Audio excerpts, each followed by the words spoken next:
এতদিন তো অনেক ধরনেরই পরোটা খেয়ে এসেছে, তবে এই মিনি লাচ্ছা পরোটা তৈরি করা যায় এত বেশি সোজা আর খেতে এত বেশি মজা। আমার এই রেসিপিটি দেখার পর যে বানাবে না সেই লস করে যাবে। বিসমিল্লাহ। ফার্স্টে একটি মিক্সিং বলে নিচ্ছি 2 কাপ ময়দা, দিয়ে দিচ্ছি স্বাদ মতো লবণ, 1 চা চামচ চিনি এবং দিয়ে দিচ্ছি 2 টেবিল চামচ সয়াবিন তেল।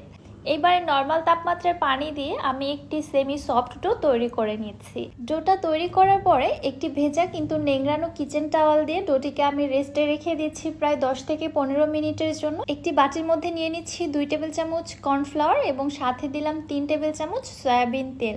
তৈরি হয়ে গেল আমার কর্নফ্লাওয়ার স্লারি। এরপর এখান থেকে একটি লেচি নিয়ে বাকি লেচিগুলো সেই কিচেন টাওয়াল দিয়ে আমি ঢেকে রেখে দিচ্ছি। একদম মিডিয়াম পুরুতে একটা রুটি বেলে নিচ্ছি। দিয়ে দিচ্ছি 1 চা চামচ কর্নফ্লাওয়ারের মিশ্রণটা ওই যে আগে থেকে তৈরি করে রেখেছিলাম।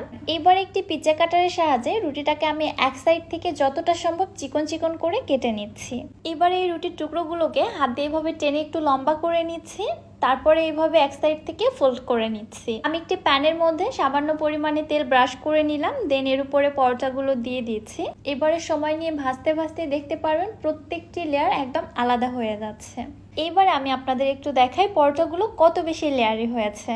আর এখানে যে কত শত লেয়ার ক্রিয়েট হয়েছে এটা আপনারা গুনেও শেষ করতে পারবেন না।